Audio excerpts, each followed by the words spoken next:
Hey everybody, it's April, Planking on Friday, and today I'm going to talk about how to know if you should be pushing harder or holding back.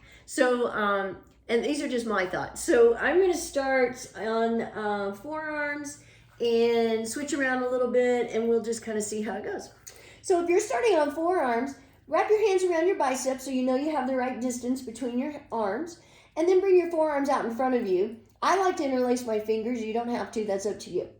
Pull your shoulders down your back, then lift your upper back, lift your chest, pull in your belly, come up on your toes, shift your weight forward slightly. The timer has begun. And then once you get into your plank, do all of that again just to make sure you have that good form. So I'm going to press into the floor again, separate my shoulders a little bit more, pull in my belly again, tightening up my glutes, pressing heels back. So I don't know if you saw it, but I could feel myself adjusting as I did it that second time. So it's really important, once you get into your plank, don't just stay there. You want to do, make sure you really have that good form and do all those steps again. And then I do it, every minute or so. I really press in again, pull in my belly again. It's very easy the longer you hold plank to let things start falling apart. Things start sagging, and you don't want that. You want a good, strong plank. So the last couple of days, I had some kind of stomach bug, and I wasn't able to plank, which was frustrating to me because I missed the weekend, and then Monday, I planked, we're at 1 minute, by the way. I planked on Tuesday, and then that's been it until today.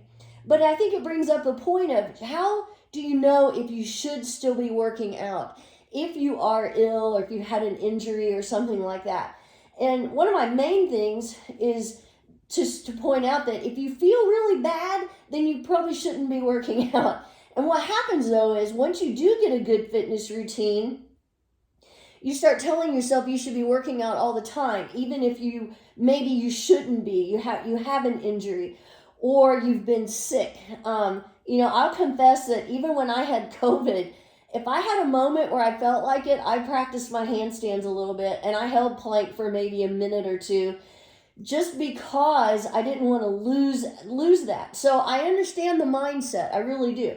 But the problem is you don't want to make yourself worse, especially if you have some kind of injury. We're at 2 minutes. I'm going to switch to my hands. Remember, whenever you switch, press into the floor. We're broadening our upper back, pulling in your belly, tightening up your glutes, reach your tailbone toward your heels. You've got it going on, and that's what's important. Anyway, back to an injury in particular. If you have an injury, you need to let it rehabilitate. So you may need to modify your workout, or maybe you have to stop working out, and that's okay. If you've been 2:30, if you've been working out for a while in particular, you will be able to get back into it again.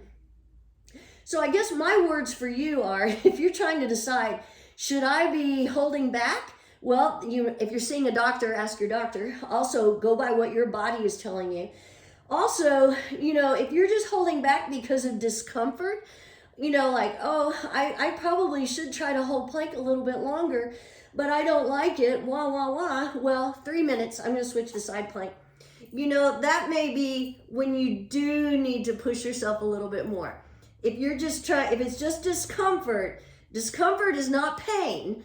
If you have pain though, that's a sign you need to back off. So pay attention to your body and your mind. Sometimes your mind tells you, oh, I shouldn't be doing that. I need to back off. Wah. If those are the thoughts, then that's a good sign you need to keep pushing. But if it's a real injury or illness, 3:30, I'm switching sides. Oh, my bracelets. I wasn't thinking about that, was I? Okay. So you have to keep those things in mind. So in other words, discomfort, work through it. Pain, no. We're not the Marine Corps. And I only say that because I have 2 Marines. And I know that was always one of the things they said was no pain, no gain. Pain is weakness leaving the body. In yoga, we will tell you, 4 minutes, in yoga, we will tell you that pain is a sign that there's something wrong and you need to pay attention to it. So, unless you're in the Marine Corps, don't pay any attention to that pain adage. You want to pay attention to your body. But it is important to push yourself if it's discomfort. push yourself to doing a little bit more. And another thing you might consider is, let's say you just want to start running or walking more. You work up to a mile and you do that maybe for a week or so, and then start adding on. It's the same way with plank. Work up to 2 minutes or whatever it is you can work up to, and then start adding on. And that's how you do push yourself.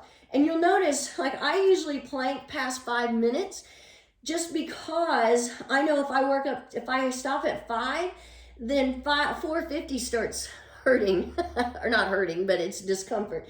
Oop, we're at 5 minutes, so I'm gonna keep going. And I noticed that if I held it a little bit longer, it made the 5 minutes not seem so long. So there's a little bit of a psychological element as well.